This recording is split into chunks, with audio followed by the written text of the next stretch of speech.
오늘의 헤드라인입니다.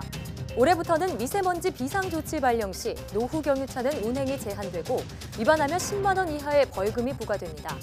또 차량 2부제에 공공기관뿐 아니라 민간도 의무적으로 참여해야 합니다. 나사의 무인 탐사선 뉴 허라이즌스호가 인류 역사상 지구에서 가장 멀리 떨어진 태양계 끝자락에 도착했습니다. 이를 기념하기 위해 그룹 퀸의 기타리스트 브라이언 메이도 우주선과 같은 이름의 신곡을 나사에서 발표했습니다. 2019년은 인류가 처음으로 달 표면에 장륙한 지 50주년이 되는 해입니다. 또 학창시절 순서대로 원소 이름을 외우게 한 주기율표가 만들어진 지도 150주년이 되는 해인데요. 이 밖에도 2019년에 주목할 만한 과학기 이벤트는 어떤 것들이 있는지 과학본색에서 자세히 알아보겠습니다. 새해가 되면 재미삼아 점이나 사주를 보는 분들 많으실 텐데요. 좋은 점괘든 나쁜 점괘든 심리적으로는 긍정적인 효과를 가져올 수 있다고 합니다. 오늘 생각연구소에서는 새해 운세를 보는 심리에 대해 살펴봅니다.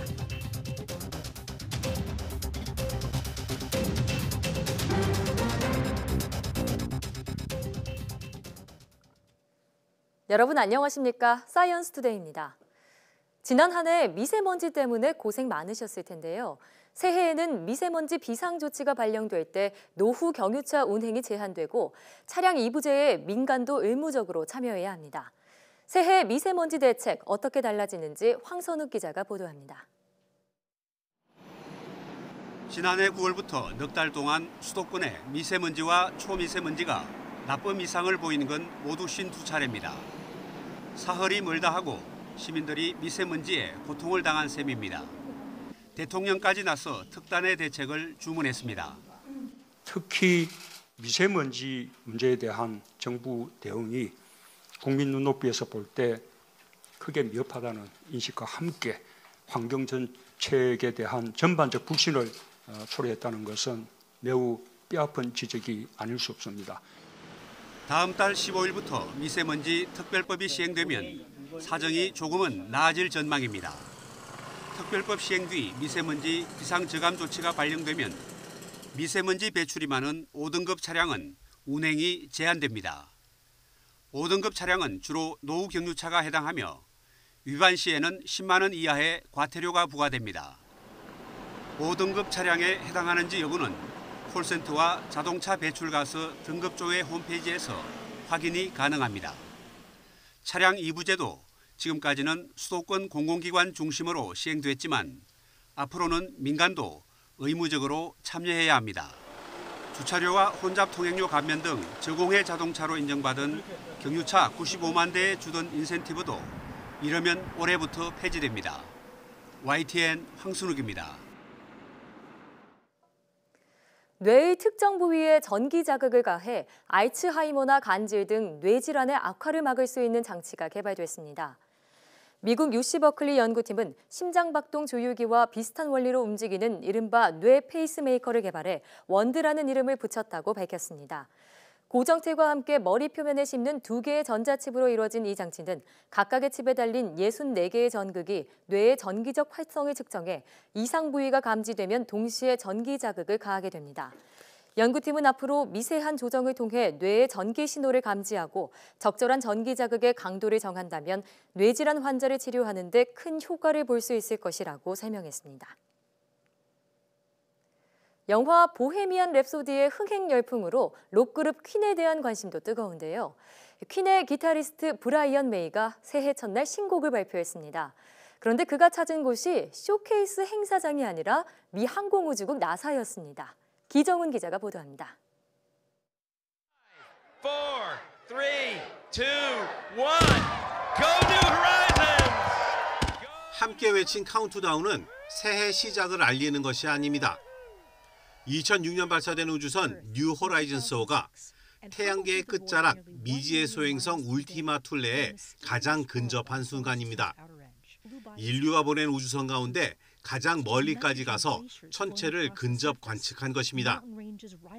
태양 주위 한 번 도는데 295년. 이미 태양계를 벗어난 보이저 1, 2호도 보지 못하고 지나친 곳입니다. And at 4.1 billion miles from home, it's the farthest exploration of worlds ever. our first close-up look at one of these ancient building blocks of the planet. 천체 물리학자이면서 이번 프로젝트의 협력 과학자로 참여한 그룹 퀸의 기타리스트 브라이언 메이도 우주선과 같은 이름의 신곡을 내며 축하했습니다. And I started to think this mission to me represents more than the mission itself. It actually represents to me the spirit of adventure and discovery and inquiry, which is inherent in the human spirit. 퀸의 공식 홈페이지 첫머리에도 이 우주선과 소행성의 이야기가 자리했습니다. 뉴 호라이즌스호는 이 소행성 사진 약 900장을 찍어 지구로 보냅니다. 빛의 속도로도 6시간이 걸릴 만큼 멀어서 사진 등 수집 데이터를 모두 받는 데는 2년 정도 걸립니다. 라틴어로 미지의 세계라는 뜻의 울티마 툴레가 행성 탄생의 비밀을 얼마나 밝혀줄 수 있을지 세계 과학계가 주목하고 있습니다. YTN 기정훈입니다. 설사와 복통을 유발하는 노로바이러스가 반려동물인 개에게서도 검출됐다는 보고가 국내에서 처음으로 나왔습니다. 생명공학연구원 감염병 연구센터 연구팀이 최근 국제학술지에 발표한 논문을 보면 국내 동물병원과 동물보호소 등에서 수집한 개의 혈청 427개를 대상으로 유전자를 분석한 결과 15.9%에서 노로바이러스 항체 양성 반응이 나타났습니다. 또 같은 방식으로 수집한 개의 대변 샘플 459개 가운데 3.1%에서 노로바이러스가 검출됐습니다. 국내에서 개의 분변과 혈청에서 노로바이러스가 검출된 것은 처음이라는 게 연구팀의 설명입니다. 이는 겨울철에 유행하는 노로바이러스가 사람과 동물 사이에 교차 감염될 수 있는 것이어서 주목됩니다.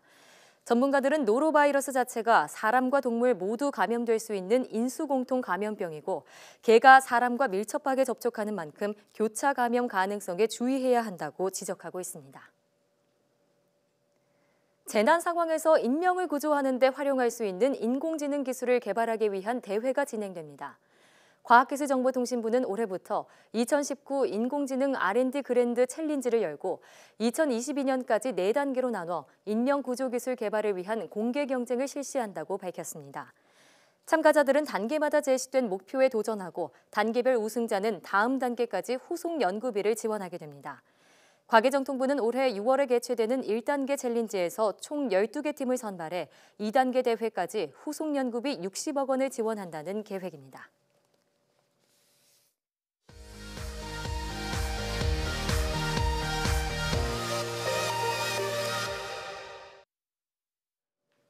화제의 뉴스를 골라 과학기자의 시선으로 분석하는 과학본색 시간입니다. 스튜디오에 최소라 기자 나와 있습니다. 어서 오세요. 안녕하세요. 네, 오늘은 어떤 소식 준비하셨나요? 네, 올해 2019년은 과학사에서 여러모로 의미 있는 해인데요. 네. 이 어떤 의미가 있는 건지 그리고 올해 과학계에서 주목할 만한 것들은 어떤 것인지 소개하는 시간을 준비했습니다. 기대되는데요. 왜 올해가 과학사적으로 좀 의미 있는 한 해인가요? 네, 2019년에는 과학사의 한 획을 그은 사건들이 한 세기 또는 반세기를 맞는 기념비적인 해인데요. 네. 기념할 만한 것들을 크게 3가지를 꼽아봤습니다. 기념할 것들이 3가지나 된다고요? 그럼 우선 첫 번째 것부터 하나씩 말씀해 주시죠. 네, 올해는 인류의 첫 달 탐사 50주년입니다. 1969년 7월 20일에 미국 나사가 쏘아 올린 아폴로 11호가 달 표면에 착륙했던 이 날인데요. 네. 이후 미국은 5차례 더 달에 갔다 왔고요. 러시아와 중국, 인도, 일본 등도 달 탐사에서 성과를 거뒀습니다. 네. 또 올해 미국에서는 아폴로 11호 달 착륙 50주년을 기념해서 다양한 행사들이 열릴 예정이라고 하는데요. 기념주화를 발행하는 것부터 또 갈라쇼, 달 축제 등이 준비되고 있다고 합니다. 네. 네, 보시면은 공교롭게도 오는 3일에서 4일경에 인류가 달의 뒷면에 최초로 착륙하게 되는데요. 네. 네, 바로 지난달 중국이 쏘아 올린 달 탐사선 창어 4호가 달의 뒷면에 안착할 예정이라고 합니다. 그렇군요. 네, 달의 뒷면 탐사가 더 기대되는 이유는 달의 뒷면이 지구에서 절대 보이지 않기 때문이기도 한데요. 네. 영상을 보시면은 달은 지구 주위를 공전하면서 지구처럼 자전도 합니다. 그런데 달의 공전 주기와 자전 주기가 정확히 일치하는 조석 고정 현상이 나타난다고 하는데요. 네. 그래서 지구에서는 항상 달의 앞면만을 볼 수 있는 겁니다. 아. 이번 창어 4호가 임무에 성공을 하면은 중국이 우주 개발에서 처음으로 미국과 러시아를 앞서게 된다는 평가도 나옵니다. 네. 이 창어 4호는 남극의 분지에 있는 크레이터에서 달의 토양에다가 애기장대 같은 식물을 키우는 온실 실험도 최초로 수행할 예정입니다. 네, 달의 뒷면을 곧 볼 수 있게 된다고 하니까 이제 기대를 해보겠고요. 자, 계속해서 2019년이 과학사에서 의미 있는 한 해인 이유, 그 두 번째는 뭔가요? 네, 올해는 또 상대성 이론이 증명된 지 100주년 되는 해인데요.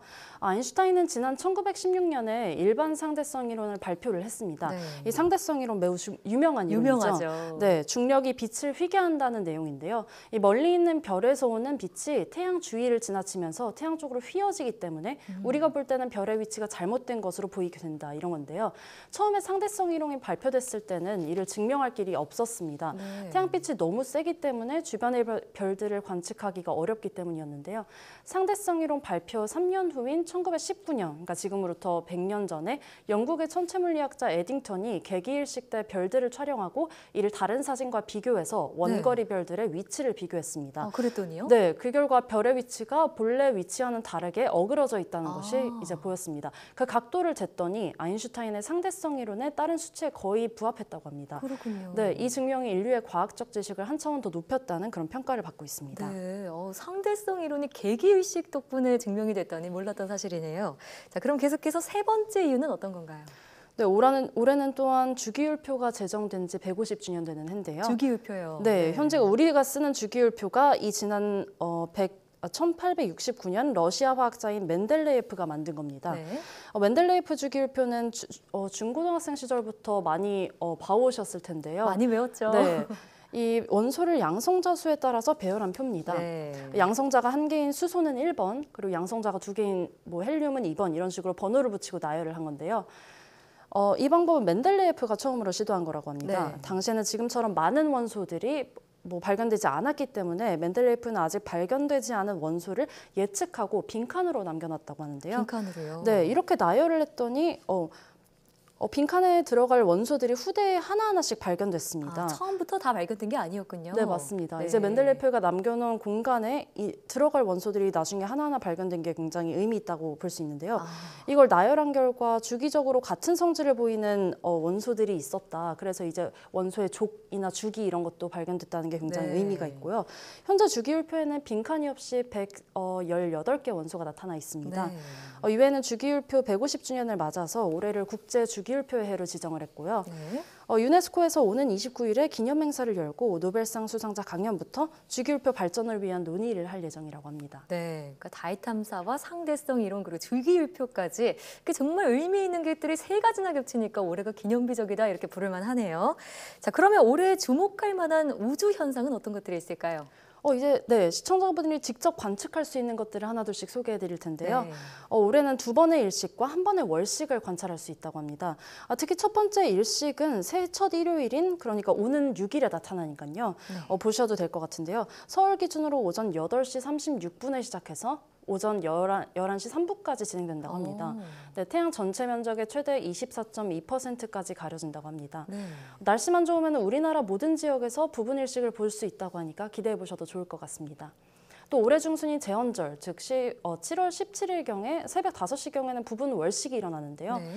올해 말인 12월 26일에 다시 한번 또 일식도 일어나고요. 이 역시 부분 일식인가요? 네, 부분 일식입니다. 이때는 3시 15분에 최대 태양 면적의 13.8% 가려진 모습을 볼 수 있다고 합니다. 월식은 맨눈으로 관측해도 괜찮지만 일식의 경우는 태양을 맨눈으로 보면 눈이 상할 수 있습니다. 네. 그래서 태양 필터나 셀로판지 또 검게 걸린 유리판 등으로 봐야 하는 것만 주의해 주시면 되겠습니다. 네, 첫 번째 부분 일식이 당장 이번 주 일요일이군요. 네, 선글라스를 끼고 보면 눈이 좀 상할 수 있죠.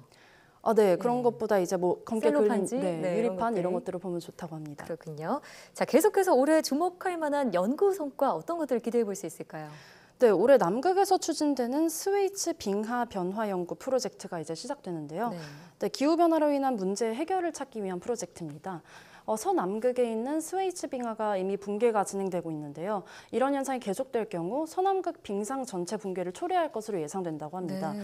이 빙상이 모두 붕괴하면은 해수면이 최대 4.8%까지 상승한다는 전망이 나오고 있고요. 이를 막기 위해서 미국과 영국 그리고 우리나라가 공동으로 총 800억 원을 투입해서 이 프로젝트를 진행합니다.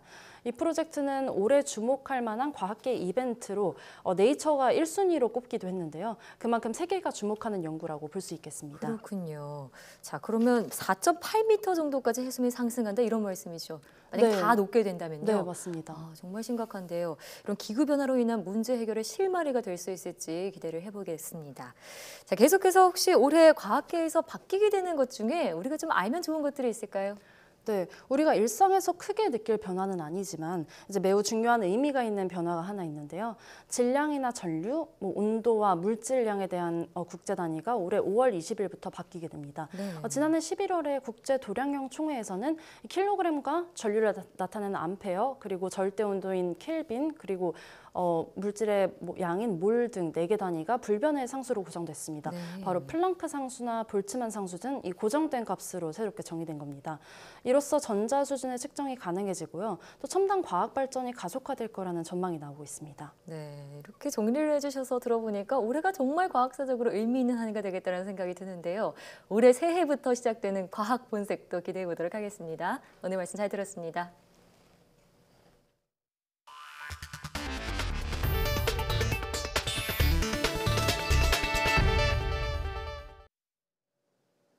(2019년은) 바로 재물과 복의 상징인 돼지의 해, 기해년입니다. 특히 올해는 60년 만에 한 번 돌아오는 황금돼지해라고 하는데요. 우리 생활 속 돼지의 의미는 무엇인지 이지은 기자가 전해드립니다. 새끼를 많이 낳는 돼지는 재물과 복을 부르는 상징으로 여겨져 왔습니다. 1970, 80년대 이발소 주인들은 손님이 많이 오기를 바라며 돼지 그림을 걸었습니다. 어린이들이 용돈을 모으는 저금통은 예나 지금이나 돼지 모양입니다. 집안에 돼지가 있는 형태에서 만들어진 한자 집가자에서 알 수 있듯 돼지는 옛날부터 사람과 가까웠습니다. 하늘에 제사를 올릴 때의 제물로 쓰였고 귀한 식량이기도 했습니다. 생산력, 번식력이 강하기 때문에 그만큼 재물이 많이 증가할 수 있다. 그런 믿음과 연동돼서 돼지띠에 태어나는 사람들은 잘 먹고 잘 살 수 있다는 의미로 받아들여서 아주 좋은 띠로. 특히 황금돼지 마케팅이 뜨겁게 펼쳐졌던 2007년과 달리 올해는 60년 만에 돌아온 진짜 황금돼지 해라고 전문가들은 이야기하고 있습니다. 중앙과 황색, 땅을 뜻하는 기와 돼지가 합쳐져 황금돼지 해를 뜻한다는 설명입니다. 그때는 정해년이었기 때문에 붉은 돼지띠 해였죠. 그런데 중국이나 일본 등지에서 상술의 일환으로 그때를 황금 돼지띠해라고 명명을 했고, 그러나 기해년은 분명한 것은 황색 돼지띠해, 바꿔 말하면 황금 돼지띠해가 분명합니다. 때로는 더럽고 게으르다는 편견에 시달리기도 하지만 소중한 가축으로서 사람들과 오랜 세월 함께 해온 돼지. 새롭게 시작되는 한 해, 돼지의 기운을 받아 복이 넘쳐나기를 사람들은 소망하고 있습니다. YTN 이진입니다. 사드 여파 등으로 국내 기업들이 중국 시장에서 어려움을 겪고 있는데요. 어려운 여건 속에서도 첨단 기술력 등을 토대로 국내 중소벤처기업들이 중국 시장 개척에 나서고 있습니다. 이정우 기자입니다. 레이저와 초음파를 활용해 각종 의료 장비를 만드는 전문 기업입니다. 사드 여파로 중국 수출길이 막혀 어려움을 겪던 중 새로운 탈출구를 찾았습니다. 중국 시장 분석과 끈질긴 노력 끝에 중국 업체와 3년간 총 1억 500만 달러, 우리 돈으로 1,200억 원 규모의 수출 계약을 체결했습니다. 이제 사드 문제 때문에 정치적으로 굉장히 어렵고 저희들이 그 시장 진입에 상당히 어려웠는데 이제 물꼬가 트였다라고 생각하고 이제 봄에 기운이 오지 않았나 이렇게 생각이 됩니다. 我们跟元泰的合作，第一主要是它的产品在中国取得 CFDA， 然后获得临床的验证报告，证明它的产品是真实有效的。第二的话，我们经过内部8名员工的测试，它的头发慢慢的也长出来了。 음성인식과 전달 기술을 바탕으로 첨단 무선 마이크를 개발한 또 다른 벤처기업도 중국에 교두보를 마련했습니다. 얼마 전 중국 선전에 지사 설립 허가를 받아 내년부터 연간 30억 원대의 매출을 목표로 해외 시장 개척에 나설 수 있게 됐습니다. 사드 여파로 중국 수출에 어려움을 겪던 국내 기업들이 첨단 기술과 맞춤형 제품 개발로 중국 시장을 새롭게 열어가고 있습니다. 중국과의 FTA 체결로 관세는 낮아질 전망이지만 시장 진입 장벽은 여전히 높은 상태입니다. 기술력 있는 기업의 해외 시장 진출을 돕기 위한 지원 방안이 추진되는 이유입니다. 중국 현지에서 필요한 기술, 제품 이런 것들 찾아서 그것을 원하는 그런 기업들과 바로 연결해주는 그런 방식을 통해서 지원을 하려고 합니다. 세계 최대 시장인 중국, 정치 등 외적 요인에 흔들리지 않고 지속적인 수출과 교류를 위한 안전망과 맞춤형 마케팅 전략이 필요한 시점입니다. YTN 이정호입니다. 올해 과학기술과 정보통신기술 분야 연구개발 사업에 4조 3,149억 원이 투입됩니다. 과학기술정보통신부는 2019년 과학기술과 ICT 분야 연구개발 사업 종합 시행계획을 확정하고 이렇게 밝혔습니다. 과기정통부는 특히 연구자의 자율성과 창의성을 극대화하기 위해 기초 연구 예산을 지난해보다 2,288억 원 늘려 1조 2,006억 원을 투입하기로 했습니다. 또 바이오 헬스 분야와 기후 산업 등 미래에 유망한 원천 기술 개발 투자를 확대해 나가기로 했습니다. 지난해 이동통신사를 변경한 휴대전화 이용자가 한 달 평균 40만 명대로 떨어지면서 13년 만에 최저치를 기록했습니다. 한국통신사업자연합회는 지난해 이동통신 3사와 알뜰폰의 번호 이동 건수가 566만여 건으로 전년보다 19.3% 떨어졌다고 밝혔습니다. 월 평균으로 보면 한 달 번호 이동 건수가 47만 1천여 건에 그쳐 2005년 이후 처음으로 50만 건 아래로 떨어졌습니다. 이는 지난해 이동통신사들의 보조금 경쟁이 약해지고 요금 할인이 확대되면서 기존 통신사를 유지한 채 추가 할인을 받는 이용자가 늘어났기 때문으로 풀이됩니다. 힘들고 성가신 일을 대신해주는 드론의 활용법은 참 다양합니다. 최근에는 드론이 벌을 대신해서 딸기의 인공수정에도 쓰이고 있습니다. 오태인 기자가 소개합니다. 딸기를 키우는 시설하우스입니다. 어른 손바닥만한 드론이 여기저기 날아다닙니다. 드론 날개가 내뿜는 바람에 딸기 잎과 꽃이 살랑살랑 흔들립니다. 바람에 날린 꽃 수술은 암술에 달라붙습니다. 꿀벌이 하던 딸기 꽃의 수정을 대신하는 겁니다.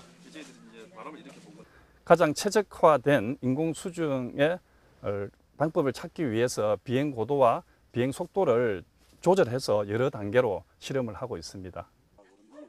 이렇게 하면 균일한 수정이 가능합니다. 상품성이 떨어지는 이른바 기형 딸기를 30% 이상 줄일 수 있다는 얘기입니다. 드론 인공 수정에 기대가 큰 이유입니다. 날씨가 추워지면 벌이 활동을 안 해서 수정이 잘 안 됩니다. 그래서 그 벌 대신 드론이 일을 해줌으로 해서 수정이 잘 될 거라고 생각하고. 경남 하동 지역 12개 딸기 시설하우스에서 전국 최초로 시도하는 드론 인공수정. 하동구는 드론을 활용한 딸기 수정 결과를 바탕으로 재배 기술을 확대한다는 계획입니다. YTN 오태인입니다. 참사리 열풍으로 귀농과 귀업, 귀촌에 대한 관심이 높아지고 있습니다. 하지만 철저한 준비 없이 실행했다간 낭패를 보기 십상인데요. 자치단체의 안내와 농업 선배들의 정보가 이른 정착에 한몫하고 있습니다. 김범환 기자가 보도합니다. 부산에서 학교에 친환경 식자재를 대던 서현국 씨. 서 씨는 전남에서 나는 친환경 농산물의 우수성에 반해 아예 털을 잡았습니다. 철저한 준비와 자치단체의 도움으로 고추와 감자, 토마토, 깻잎 등을 기르며 안착했습니다. 행정에서 무슨 보조 지원 사업들 다 이렇게 연락을 먼저 취해 주시고 또 유리할 수 있도록 도움을 그때그때 주시니까 제일 애로사항은 없었습니다. 농촌에 정착하면서 아토피도 없어졌다는 서 씨는 곶감과 프로폴리스 등으로 장목을 넓혔습니다. 귀농인들은 오랫동안 농사를 지어온 선배들의 도움도 많이 받습니다. 경험을 들으면 시행착오를 줄일 수 있기 때문입니다. 광주와 전남 지역은 회원 15,000여 명을 둔 농업기술자협회가 큰 역할을 합니다. 농업기술자협회는 업무 협약을 통해 농사 기법을 체계화해 공유하고 선진 농업기술 개발과 제도 개선에도 힘쓰고 있습니다.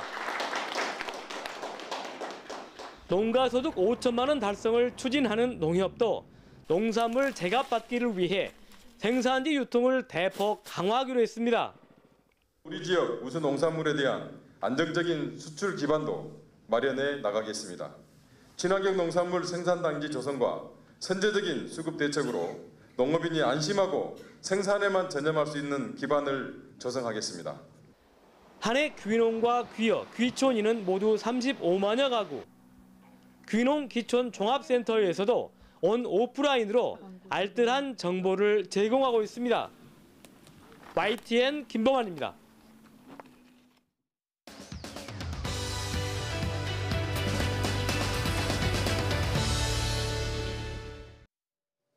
영국의 시사주간지 이코노미스트에 따르면 한국의 점수의 시장은 약 4조 원에 달한다고 합니다. 특히 연초가 되면 점이나 사주를 보려는 사람들이 많은데요. 오늘 생각연구소에서는 연초에 운세를 보는 심리에 대해 알아보겠습니다. 한국청소년정책연구원 장근영 박사와 함께합니다. 어서 오세요. 안녕하세요. 네, 우선 올해 첫 생각연구소에 출연해 주셨는데요. 네. 새해 복 많이 받으시고요. 새해 복 많이 네, 받으십시오. 감사합니다. 자, 연초가 되면 우리가 보통 다짐이나 계획을 세우기 마련이잖아요. 네. 박사님의 올해의 계획은 어떻게 되시나요? 뭐 매년 비슷합니다. 뭐 연구 결과 좀 더 좋은 거, 네. 좋은 결과를 내놨으면 좋겠고, 글도 좀 좋은 글을 쓰고 싶고, 뭐 욕심을 부린다면 잘 팔리는 책도 좀 써보고 싶고요. 네. 매년 그런 계획을 세우는데요. 그대로 되지는 않더라고요. 네. 네, 책 출판하시게 되면 저도 꼭 사서 봐야겠네요. 네, 알겠습니다. 자, 저는 새해 소망을 좀 소박하게 운동하기로 잡아봤는데 네. 저 같은 사람 때문에 연초가 되면 헬스장이 막 붐비잖아요. 네. 근데 이 헬스장만큼이나 붐비는 곳이 바로 점집이라고 들었습니다. 자, 이렇게 사람들이 연초에 운세를 보러 가는 그 심리는 무엇인가요? 글쎄요, 이 세상에 존재하는 사람들을 심리학적으로 그 통제 소재를 가지고 나눌 수가 있습니다. 네.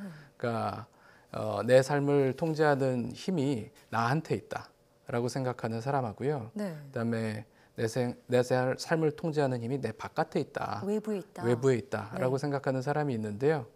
점을 보러 가는 사람들은 주로 내 삶의 힘이 외부에 있다라고 생각하는 사람들이죠. 후자겠네요. 예, 그 사람들 입장에서는 내가 통제할 수 없는 어떤 존재가 내 삶을 움직인다고 생각하니까 불안할 것이고, 그 요소를 어떻게든 좀 미리 알아내고 예측해서 대처하려고 하는 노력이 점을 보려는 노력으로 바뀔 겁니다. 예. 물론 뭐 점을 재미로 보러 가는 사람들도 있지만 보통은 작년보다 올해 좀 더 나았으면 좋겠어서, 아니면 그렇죠. 저 올해 계획하는 일들이 잘 해결이 됐으면 좋겠어서 하는 바람이 들어 있잖아요. 네. 근데 그런 마음 속에 미래에 대한 불안감이 담겨 있다, 이런 말씀이시군요.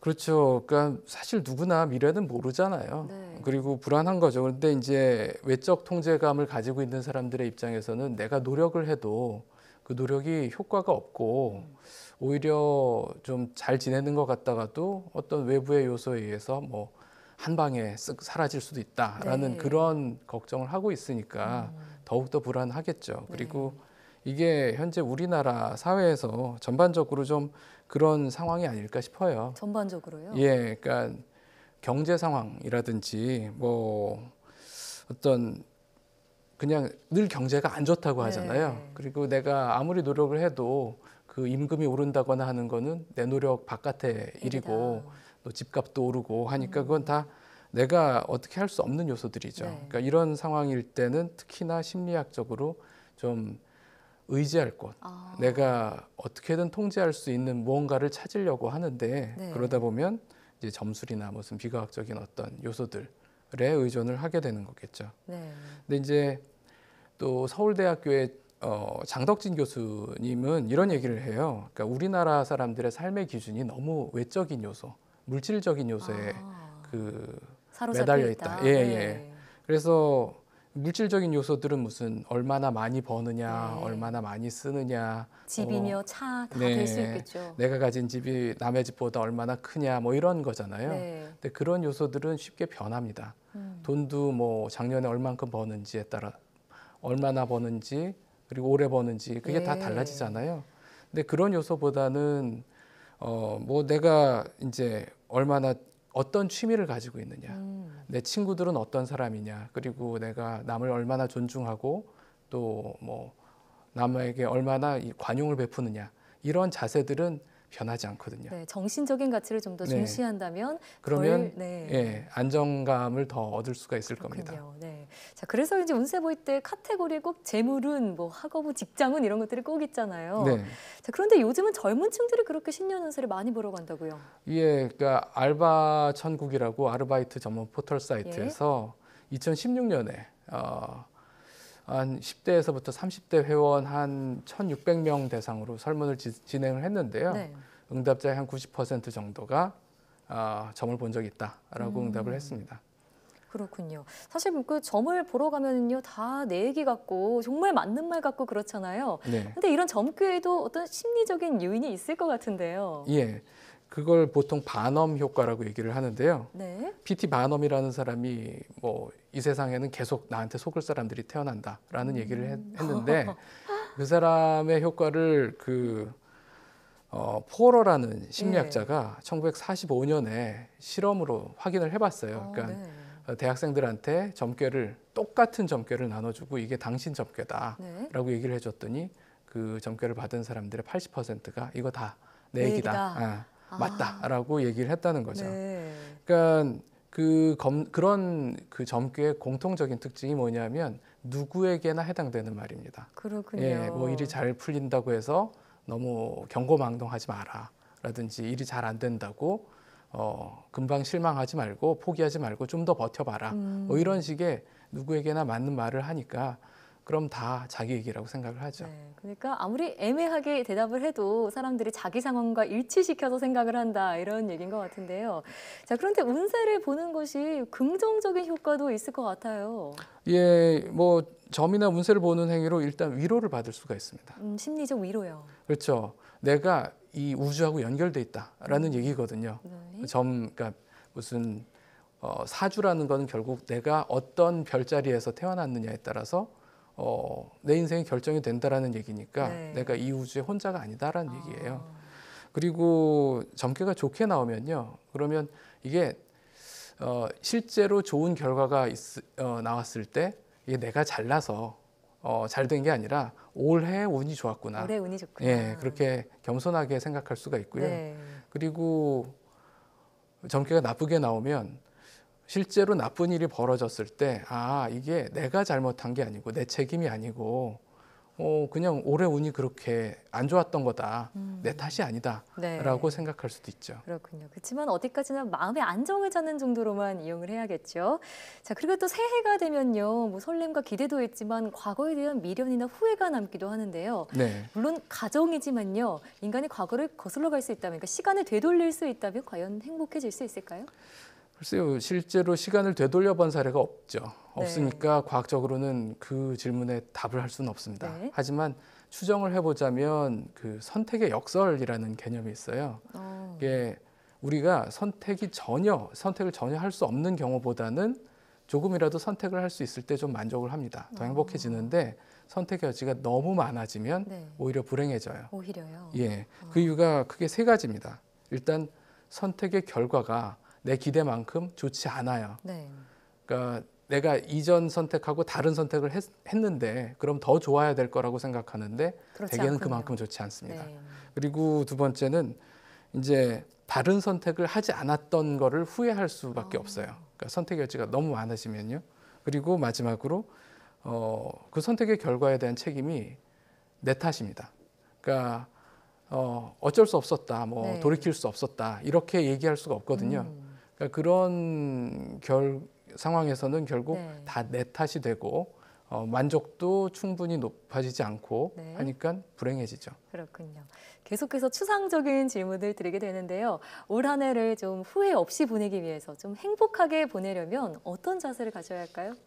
글쎄요, 제가 전문가로 불려와서 이런 말씀드리긴 좀 그렇지만요. 살면서 확실하게 깨달은 것 중에 하나는 인생이 제 예상과는 전혀 다르게 되더라는 겁니다. 늘 제 예상과는 다르게 좀 제가 노력의 효과도 제 예상보다는 별로 안 나올 때도 있고 제 예상보다 오히려 잘 나올 때도 있었고요. 그리고 어떤 우연의 효과도 제 예상과는 다르게 늘 크거나 작았거든요.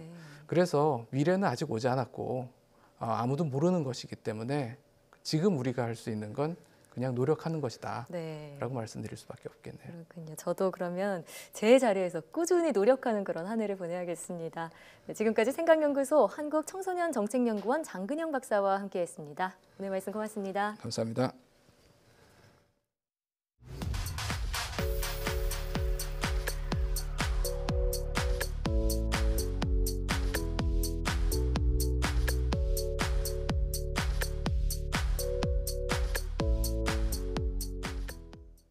햄릿의 죽느냐 사느냐 그것이 문제로다는 유명한 구절이죠.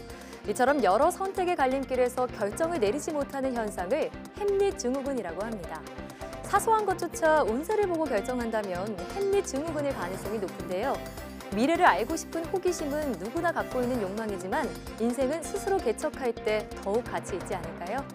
사이언스 투데이 오늘 저희가 준비한 소식은 여기까지입니다. 함께해 주신 여러분 고맙습니다.